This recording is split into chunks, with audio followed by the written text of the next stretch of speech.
Hello everyone, welcome back again to Excel with Ugo. In today's video, I'm going to be showing you the difference between relative, absolute, and mixed cell referencing. Following from my last video on if function, one of my viewers, when attempting to practice the exercise, ended up with a result like this. Seeing this immediately, I realized that he did not understand the importance of cell referencing when creating functions and formulas in Microsoft Excel. For that reason, I felt it was important to make this video.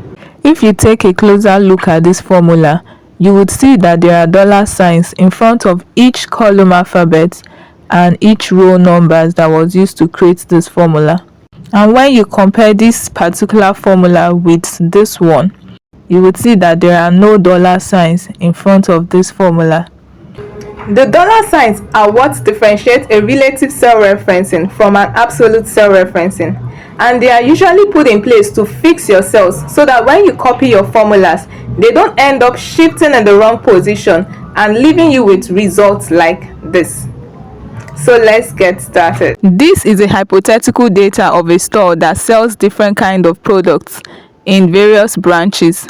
For this year, they are trying to collate the total sales for the year and also have an estimate of what it will be in the coming year. One thing you should know is that understanding cell referencing is the key to creating formulas that work for you and for your data. For relative cell referencing, the referenced cell moves alongside with the formula.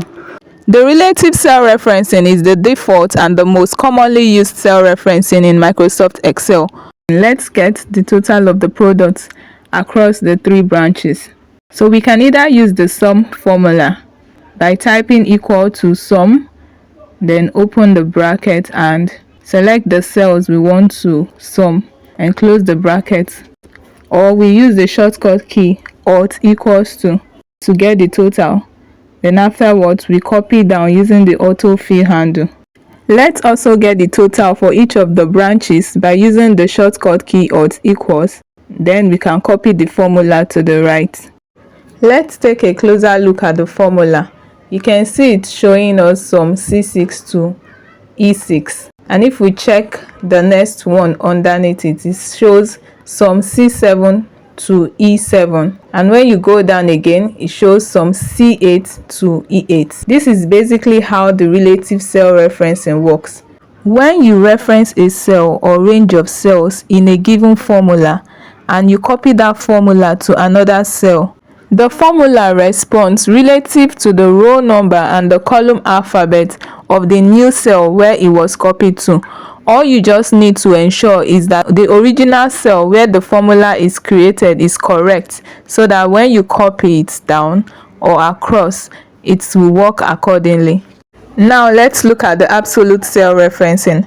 What the absolute cell referencing does is to ensure that the particular cell you reference when creating your formula is fixed and it does not change, such that at the point of copying that formula to another cell, the original cell where you have fixed remains static. And a way to fix a cell in Microsoft Excel is by putting a dollar sign in front of the row number and the column alphabet which you have referenced in your formula. A faster way you can use to achieve that is by pressing the F4 key on your keyboard. So these are estimated sale increase for the year 2024, and what we want to do is to increase the total of our sales by these percentages to see what the results would be like. So let's start with the equal sign. We select the cell F6, multiply by, we open the bracket, 1 plus G4, which is the cell that contains the 5% estimated increase.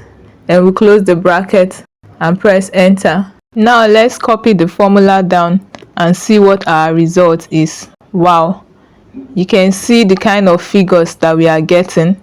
Let's take a closer look at each of the formulas. We referenced F6 multiplied by 1 plus G4, and when we go down, it has also shifted to F7 multiplied by 1 plus G5.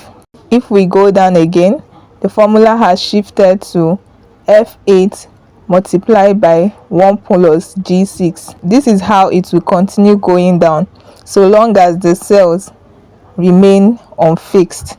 But because we don't want the cell that contains the estimated increase to keep shifting down, we are going to fix it, which is the cell G4, so that at the time we copy down the formula, it will remain static. What we need to do then is to put our dollar sign in front of G and in front of 4.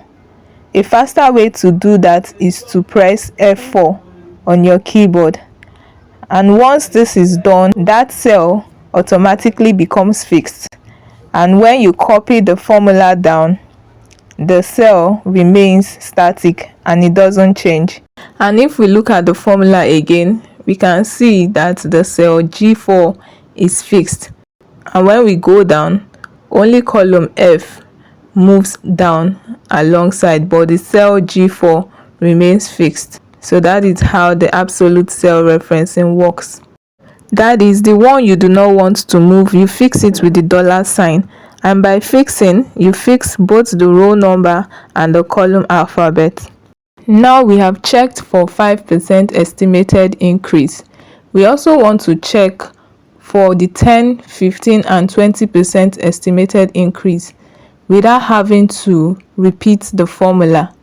So what we need to do is to copy the formula that has already been created for the 5% estimated increase to the right so that the formula will apply to other percentages.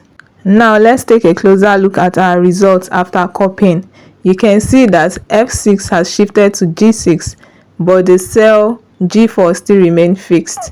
Then when you go to the right, you can see that G6 has shifted to H6, but the 5% estimated increase still remains fixed. And this also applies again to this cell. It has shifted to I6, but the 5% estimated increase still remains fixed. But this is not what we want our results to be. Rather, what we want is for the column F to remain fixed, while the row numbers changes when the formula is copied down, and the row 4 to remain fixed, while the column alphabet changes when the formula is copied to the right. And this is where the mixed cell referencing comes in. What we would therefore do is to go back to our formula and remove the dollar sign in front of G, leaving the 1 in front of 4. Because when we copy our formula to the right, we want it to go across H, I, J, but we don't want it to leave the row 4. By so doing, when we now copy, row 4 remains fixed, but the column alphabet now changes. Now let's look at the formula. The appropriate percentage increase is now being selected. If we go to the right, the reference cell applies to the applicable percentage increase. But is there still a problem with this formula? Yes, because the column F keeps shifting to column G, etc. But that is not what we want. We want the column F to remain fixed because that is the column that would be applied to the percentage increase. What we would therefore do is to go back again to our formula and put a dollar sign in front of F, leaving out row 6, so that when we copy the formula down, it's going to respond accordingly by adjusting to F7, F8, F9, etc. See what happens if we put a dollar sign in both the column alphabet F and the row number 6. It fixes that particular cell such that when you copy it down, the cell F6 does not change and your formula would only be applied to that cell alone. Rather, what we want is to fix the column alphabet F alone and let the row number move when copied down. One thing you should note when using the F4 is that when you press the F4 the first time, the dollar sign appears both on the column alphabet and the row number. If you press it again, the dollar sign appears only on the row number, and when you press again, the dollar sign appears only on the column alphabet. So you can choose to use or press the F4 multiple times in order to get your dollar sign at the exact place you would want it to be. For the results we want to achieve with this formula, we will leave the dollar sign only in front of column F. Then we can now copy to the right. We can choose to use the autofill handle, or we use Ctrl R. Now going back again to check our formula, we can see that the formula remains fixed on column F while applied to each estimated sales increase. So with this, we can now copy our formula down by first highlighting all the cells and using Ctrl D, or we use the autofill handle. Now let's check again if the formula this time is correct. We can see that the column F is fixed, but it keeps going to the respective rows as applicable. And when we also check to the right, the row 4 remains fixed as it is applied to each estimated increase. All we just need to ensure is that the formula in the first cell is correct, so that when we copy either down or to the right, our results would also be correct. Now let's put our total by using the shortcut key Alt equals, press enter. Then we can copy across to the right. Now, as a way of checking if what we did is correct, we can say equals to the estimated total of 5% divided by the original total minus 1, and we'll change this to percentage.